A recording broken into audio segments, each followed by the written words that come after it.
Hey guys, Joe here, back to the Word, today with another 2-minute book review. Remember to like and subscribe for content like this. Today's book is The Rise and Triumph of the Modern Self, Cultural Amnesia, Expressive Individualism, and the Road to Sexual Revolution by Carl R. Trueman. I can't say everything in this video, but I wanted to share it with all of you because this was amazing work. 407 pages, a bit of a commitment, but for those who read it, it's worth it. So let's get to it. First, who is this for?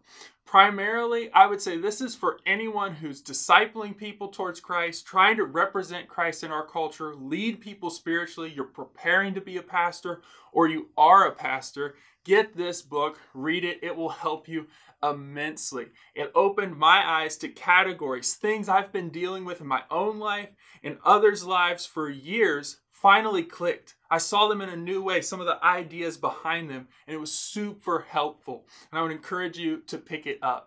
Second, who wrote it? Carl R. Trueman. He's got a history on writing on history. He's a Christian, but he writes in a way that's powerful. It says in the book he's trying to introduce modernity to the church with depth, clarity, and force. And he does exactly that.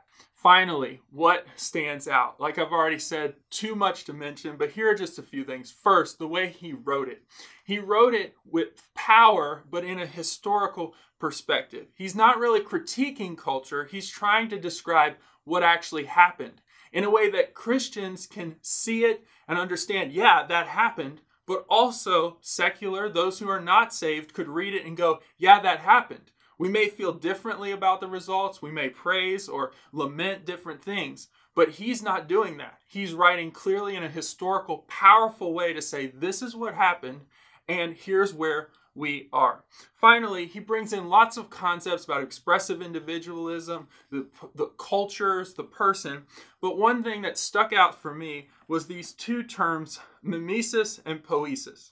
And he talks about how we've really moved from a culture of mimesis, where the world has given meaning and purpose, and people or the individual discover that meaning. So meaning and purpose is outside of us. Maybe it's transcendent. Maybe it's from God or other places. We had a culture where that was the way we saw the world. That's the way we saw the individual. But now we've moved to a culture of poiesis, where the world is raw material and the individual assigns meaning and purpose to that raw material. He talks about the psychological change of the self, expressive individuals, how we all are expressive individuals and live in our culture. It was a super informative read. If any of what I just mentioned sounds great to you, informative, it will help you, pick it up. I would encourage you to read it today.